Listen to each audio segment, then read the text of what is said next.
think this time around there's a couple of things that will help Republicans. One, the desire to win. It's lonely sticking your head through the White House gate. I'm wondering what's going on.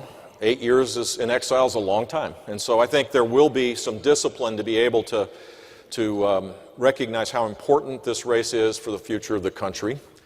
Jeb Bush, in a speech, answering questions before the Detroit Economic Club yesterday. 600 people showed up for that meeting in the Motor City. With Mitt Romney dropping out last week, will Jeb be able to turn the ignition switch and rev up those voters in Motown? Well, let's go in depth now with Pete Hoekstra, a man who knows Detroit pretty well. He's a former congressman from Michigan, of course, also served as the chairman of the House Intelligence Committee during the days we were there. Pete checking in live from Newsmax, Washington. Before we get to that, Pete, Politico reports President Obama is poised to ask Congress for the right to use troops against ISIS as early as next week. Will this be well received by members of Congress in your estimation? I think you got to take a look at the larger context, JD, as to what else is the president going to ask for? What's the overall strategy? You know, a lot of what the president has been talking about with ISIS is just about the conflict in Iraq and Syria. But, you know, this is more than that, just that. It's about what's happening in northern Africa. It's what's happening in Nigeria. How is the president going to do what he promised to do, is to develop a strategy to confront, contain, and ultimately defeat ISIS? That's what they're going to be looking for. Now, what should we be looking for in the wake of Jeb Bush's speech yesterday to the Detroit Economic Club, and why is that a big deal, Pete? Well, it's a big deal for a couple of things. A lot of people make sure that the Detroit Economic Club is an early stop in their presidential campaign. So we're thrilled that, Governor Bush was in Detroit yesterday. I think what you're going to see happen in Michigan is you're going to see Michigan Republicans and independents kind of waiting it out and really taking a sampling of all the Republican candidates to address what is a very, very real problem: is how do you bring back communities like Detroit?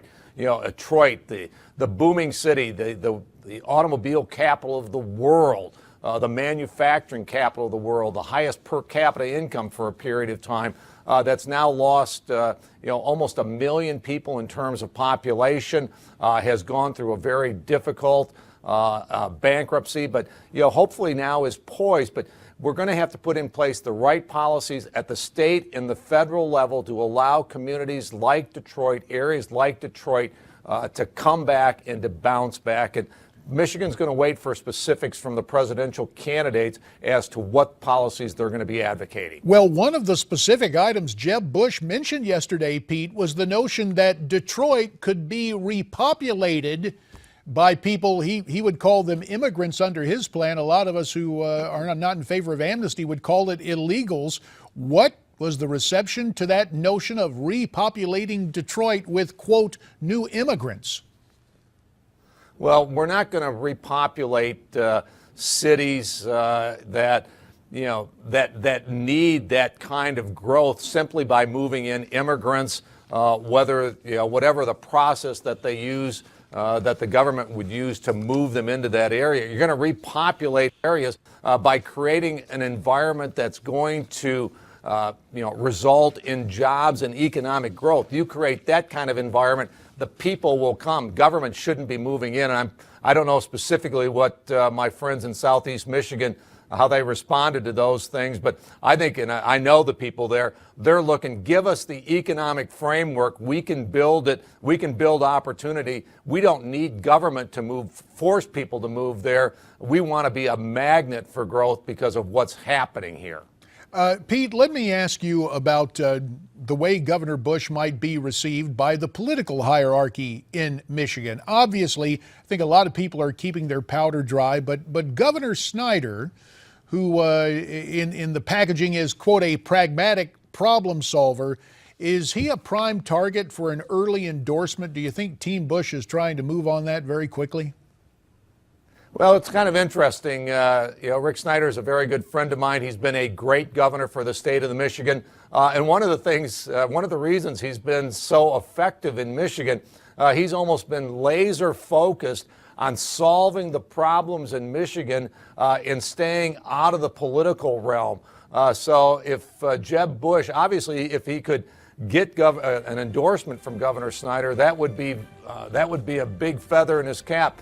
But Rick has in the past shied away from getting into national politics and just staying focused and saying, my job is to fix Michigan. And so I think history would say Rick is going to sit on the sidelines for quite a while. Our job process, is to. He also has the opportunity to surprise us. We'll see what happens.